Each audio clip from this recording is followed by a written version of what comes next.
Hello everyone. We have finished petroleum part of lesson coal and petroleum. Now today we are going to learn about natural gas. What is natural gas?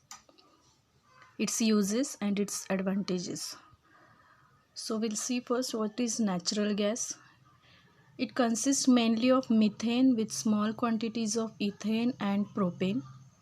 It occurs deep under the crust of earth either alone or along with oil above the petroleum deposit. Some wells dug into the earth produce only natural gas, whereas others produce natural gas as well as petroleum oil. It is formed under the earth by the decomposition of vegetable matter lying under water. This decomposition is carried out by anaerobic bacteria in the absence of air. Natural gas is a fossil fuel. As I explained you in the previous lectures that how fossil fuel is obtained, the dead and decaying parts of animals, all living beings buried under the soil, and it takes across many years for the process to form coal, petroleum gases, etc. So in the such way only this natural gas is produced. In India, this natural gas has been found in Tripura, Rajasthan, Maharashtra, Krishna Godavari Delta. Okay, Krishna and Godavari Delta, there also it is formed. When natural gas is compressed by applying pressure, it is called compressed natural gas, CNG. Okay, this CNG gas is used, you have heard about the CNG gas many times. Compressed means under the pressure, it is formed under the pressure. एखादा वरून दाब दिल्यानंतर G gas तयार होतो त्याला म्हणतात compress natural gas. Now will see one by one uses of this CNG, that is compressed natural gas. It is used as domestic fuel and industrial fuel. It is used as a fuel in thermal power stations. So it is one of the fuel used in many industries and many other power stations where we require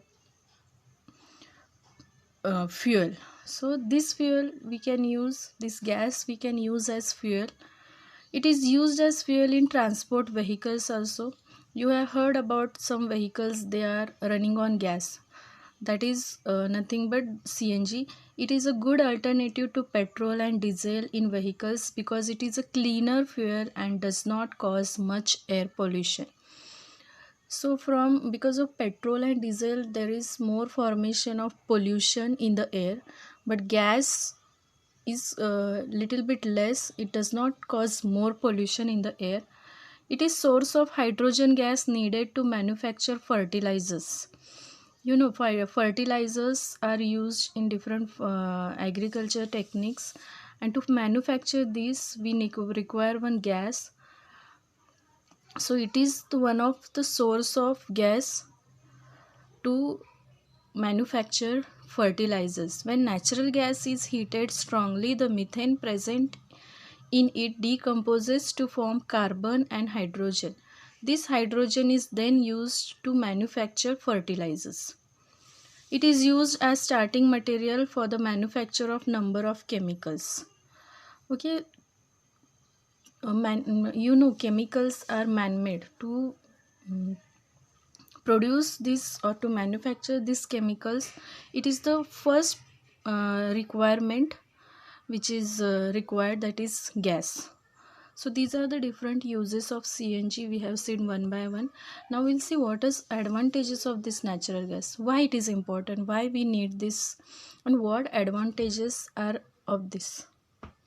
So first is, it is a good fuel because it burns easily and produce a lot of it. Okay, it burns with a smokeless flame and cause no air pollution.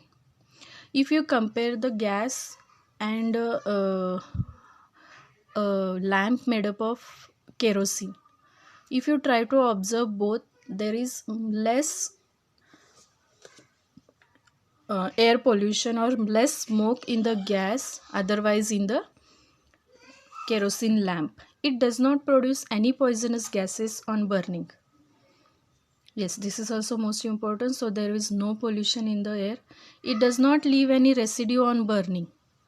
Yes, this is also important. There is no residue means कुठलाही घटक त्यातला राहत नाही शिल्लक when it burns. It can be used directly for heating purpose in homes and industries. It can be supplied to homes and factories through a network of underground pipes, and this eliminates the need for additional storage and transport. It can be passed through the pipelines, so it is very easy to uh, make it available in the homes and industries. So these are the few advantages of natural gas. For today we'll stop here, but again in the next we are going to discuss more about the natural gas. So for today, read the natural gas, which whatever is given in your book. Further we are going to continue the same thing. There is more to talk about the natural gas, and then we'll finish our chapter with some natural resources. Okay, so for today we'll stop here. Thank you.